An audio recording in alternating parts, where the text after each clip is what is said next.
আসসালামু আলাইকুম।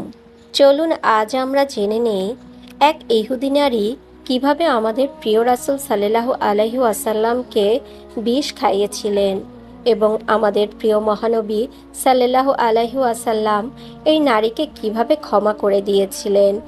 হযরত খাইবার বিজয়ের পর এক ইহুদি নারী যার নাম ছিল জায়নাব বিনতে হারিস মহানবী সাল্লাল্লাহু আলাইহি ওয়াসাল্লামকে হত্যার উদ্দেশ্যে বিষ মিশ্রিত মাংস পরিবেশন করে।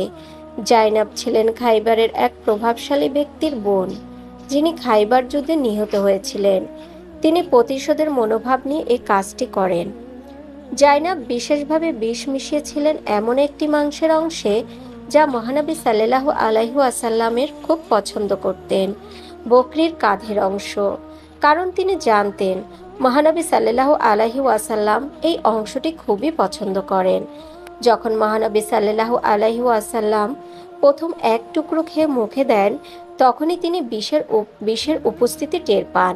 এরপর মুখে দেওয়া গোশতের চিবানো অংশটি ফেলে দেন এবং বলেন, হাড্ডি আমাকে বলেছে যে এতে বিষ মিশানো হয়েছে। সাথে ছিলেন সাহাবী বিশার ইবনে বারা রাদিয়াল্লাহু, যিনি বেশি খেয়ে ফেলায় পরবর্তীতে শহীদ হন। বিষ ছিল অত্যন্ত তীব্র, যা দ্রুত শরীরে ছড়িয়ে পড়ে। মহানবী সাল্লাল্লাহু আলাইহি ওয়াসাল্লাম বিষ বুঝতে পেরে সাথে সাথে থামিয়ে দেন এবং অন্যদের খেতে নিষেধ করেন। মহানবী সাল্লাল্লাহু আলাইহি ওয়াসাল্লাম জাইনাবকে ডেকে জিজ্ঞাসা করেন, তুমি কেন এমন করলে?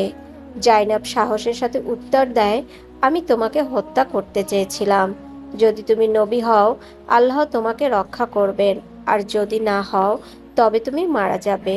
এ কথাটি শুনে উপস্থিত সাহাবীদের অনেকে রাগান্বিত হন এবং কঠোর শাস্তি দাবি করেন। তবে মহানবী সাল্লাল্লাহু আলাইহি ওয়াসাল্লাম দয়া প্রদর্শন করে তাকে প্রথমে ক্ষমা করে দেন। কিন্তু যখন বিষের কারণে বিশার ইবনে বারা রাদিয়াল্লাহু শহীদ হন, তখন কিসাস ন্যায় বিচার অনুযায়ী প্রতিশোধ হিসেবে জাইনাবকে মৃত্যুদণ্ড দেয়া হয়। এ ঘটনা আমাদের শেখায় মহানবী সাল্লাল্লাহু আলাইহি ওয়াসাল্লামের ধৈর্য, সহিষ্ণুতা এবং মহানুভবতার দৃষ্টান্ত। এমন কঠিন সময়েও তিনি প্রতিশোধের বদলে ক্ষমার পথ বেছে নিয়েছিলেন। পাশাপাশি এটি আমাদের আল্লাহর প্রতি সম্পূর্ণ নির্ভরশীলতার শিক্ষা দেয়।